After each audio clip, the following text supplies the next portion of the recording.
Desligue o ruído e conecte-se aos factos. Temos 10 estadias num dos hotéis de luxo Alma Lusa na Comporta. 2 adultos, 2 noites. Assine hoje o Observador com até 58% de desconto e habilite-se a ganhar. Tudo em observador.pt. Vamos às notícias.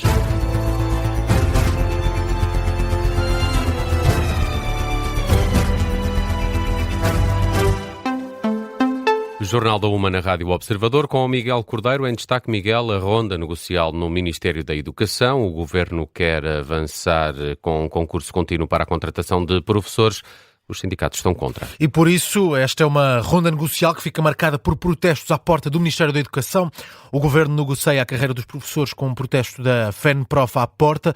Os sindicatos dos professores foram convocados para discutir a revisão do Estatuto da Carreira Docente. Em março, o Governo anunciou que quer abrir esse concurso externo ao longo de todo o ano letivo para garantir a contratação contínua de professores. Os sindicatos têm estado contra essa intenção do Governo.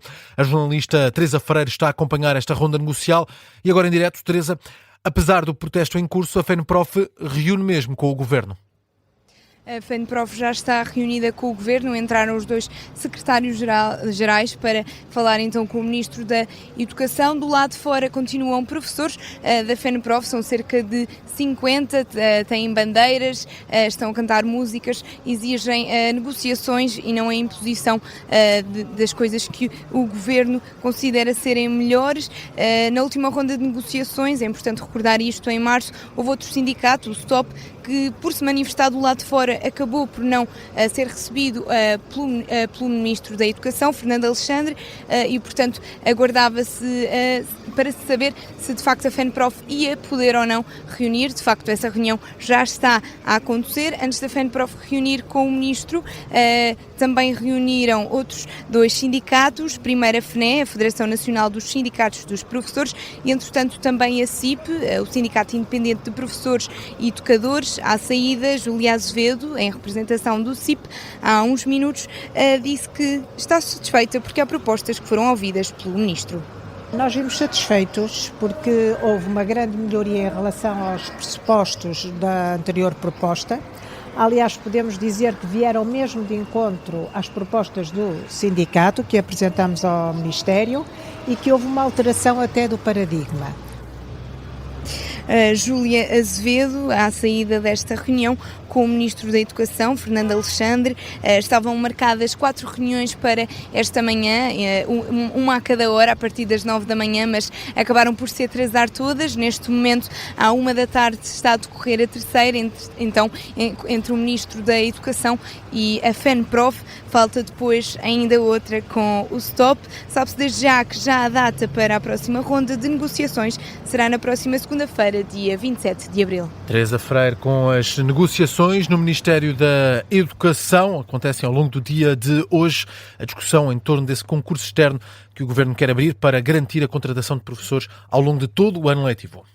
André Ventura reforça a posição contra o Governo e avisa que vota contra o projeto do Governo para a reforma do Estado. O Chega anuncia hoje que não vai aprovar essas medidas para a reforma do Estado, medidas anunciadas nas últimas semanas. Ventura considera que diminuem significativamente os mecanismos de controlo contra a corrupção. O líder do Chega concretiza, aponta para a proposta do Executivo de reduzir drasticamente o controlo prévio do Tribunal de Contas. Diz Ventura que Portugal não deve reduzir o controlo da despesa pública. Parece, por isso, que é intencional o objetivo do Governo de reduzir a fiscalização e o controlo da sua despesa pública. E Portugal deve ir no sentido de ter mais controlo da despesa pública e não menos controlo da despesa pública.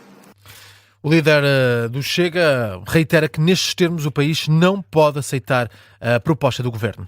Portugal não pode aceitar uma mudança feita só nestes termos. Acresce, tal como fomos ouvindo várias entidades, que Portugal tem, comparativamente com outros países da Europa a que o Governo se aproxima nesta proposta legislativa que faz, muito menos recursos técnicos, financeiros e humanos na área da fiscalização, que fazem toda a diferença no controle que o Governo quer implementar durante o processo e a posteriori. Declarações de André Ventura, captadas pela SIC Notícias esta manhã. Estão em causa medidas aprovadas pelo Governo nas últimas semanas, entre as quais o fim do visto prévio do Tribunal de Contas para contratos até 10 milhões de euros. Também entre as medidas, a reforma do Código dos Contratos Públicos, reforma que prevê uma subida dos limiares para a adoção do ajuste direto e consulta prévia nos contratos públicos. O Governo faz um balanço muito positivo do passe verde da CP e aponta para novos investimentos na ferrovia. O ministro Miguel Pinto Luz fala num caso de sucesso único. Este passo foi criado há 1 ano e meio. É um programa que permite viajar por apenas 20 euros por mês nos comboios regionais, intercidades e também nos troços urbanos que estão fora dos títulos intermodais.